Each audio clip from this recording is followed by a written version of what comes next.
Once again, former U.S. President Donald Trump has captured global attention by proclaiming himself a peacemaker, boasting that he ended 6 wars stretching from the Middle East to Africa.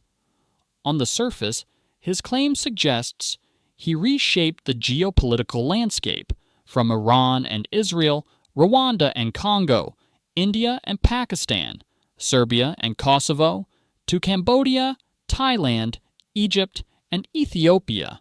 The list of 6 conflict pairs, delivered as though it were a performance review, might easily convince the casual observer that Trump's tenure brought about a sweeping calm across continents.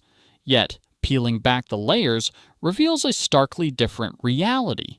Gunfire still echoes in Congo. Tensions over the Nile remain unresolved. Israel and Iran watch each other warily. Serbia and Kosovo remain gridlocked. India openly denies any U.S. role in its ceasefire with Pakistan, and Cambodia and Thailand continue to trade accusations. What, then, does Trump's self-declared peace really amount to? Trump has always had a talent for turning distant conflicts into stories about himself. He narrates events as though his presence alone could bring combatants to heel. Sitting beside Ukrainian President Volodymyr Zelensky in the Oval Office, Trump once declared that since taking office, he had brought an end to 6 conflicts spanning the Middle East, Southeast Asia, and Africa. He rattled off pairs of nations: Israel and Iran, Congo and Rwanda, Cambodia and Thailand, India and Pakistan, Serbia and Kosovo, Egypt and Ethiopia, like notches on a belt. For those unfamiliar with global affairs, the message was clear. Trump had stopped wars that had raged for decades, but reality told another story. These conflicts did not end. They morphed, simmered, and at times flared violently. In Congo, for example, the rebel group M23, believed to have ties with Rwanda, walked away from peace talks in Doha, shattering a U.S.-brokered framework. Ceasefire agreements on paper could not silence the gunfire or halt the streams of displaced civilians. Trump's narrative about Iran and Israel paints him as a lone referee, halting 2 adversaries mid-fight. In truth, Washington itself escalated tensions by striking Iranian nuclear facilities before pushing Tehran to the negotiating table.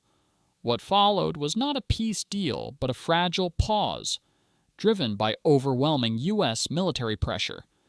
Iran stepped back, tactically, while Israel vowed to resume strikes whenever it deemed necessary. To call that peace is at best an exaggeration. Similarly, Trump claimed credit for resolving the Nile River dispute between Egypt and Ethiopia.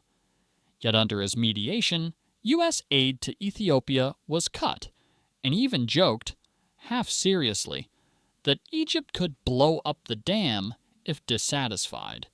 Ethiopia, enraged, withdrew from negotiations entirely.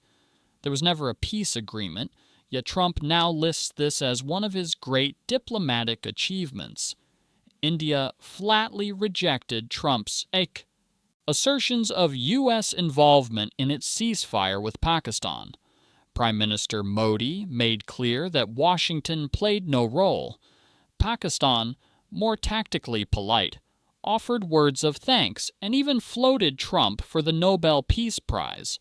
Yet the reality was a strategic calculation between New Delhi and Islamabad, not an American triumph. The case of Serbia and Kosovo is even clearer. Trump's 2020 agreement focused narrowly on economic cooperation, deliberately avoiding the core issue of Kosovo's independence. To this day, tensions persist and sporadic clashes continue. Far from resolution, the conflict remains frozen in stalemate. Trump often recalls how a single phone call supposedly compelled Cambodia and Thailand to lay down arms, but border disputes and recriminations quickly resurfaced. What mattered more, however, was the symbolism. Another check mark on his list, another story to embellish the image of Trump the peacemaker. When Trump speaks of his 6 wars ended, he sounds as though drafting his own Nobel Peace Prize nomination. Yet the reality on the ground tells another story. Congo is still bleeding. Iran and Israel are locked in covert struggle. The Nile dispute festers. India disowns Washington's role. Serbia and Kosovo are deadlocked. And Cambodia and Thailand continue their quarrels. If this is peace, it is a very unconventional definition. Trump has always thrived on spectacle, positioning himself as the indispensable man, whether forcing Iran to the table or reconciling warring factions in Africa. His tales are less about fact and more about branding, a carefully packaged narrative designed to serve political ambition rather than historical truth. Most recently, Trump has cast himself as the man who can end the war in Ukraine. He has urged a face-to-face meeting between Zelensky and Putin, even boasting that he personally called Moscow to begin arranging a summit. Yet Kiev and Moscow's responses were tepid. Zelensky remarked only that much work remains, while Russian officials stressed that no talks could occur unless Ukraine surrendered territory, abandoned NATO ambitions, and accepted demilitarization. Analysts note that Putin has little incentive to negotiate unless battlefield dynamics force his hand. As a result, Trump's peace vision remains more a campaign talking point than a roadmap to resolution. In the end, Trump's 6 wars exist less in history than in narrative.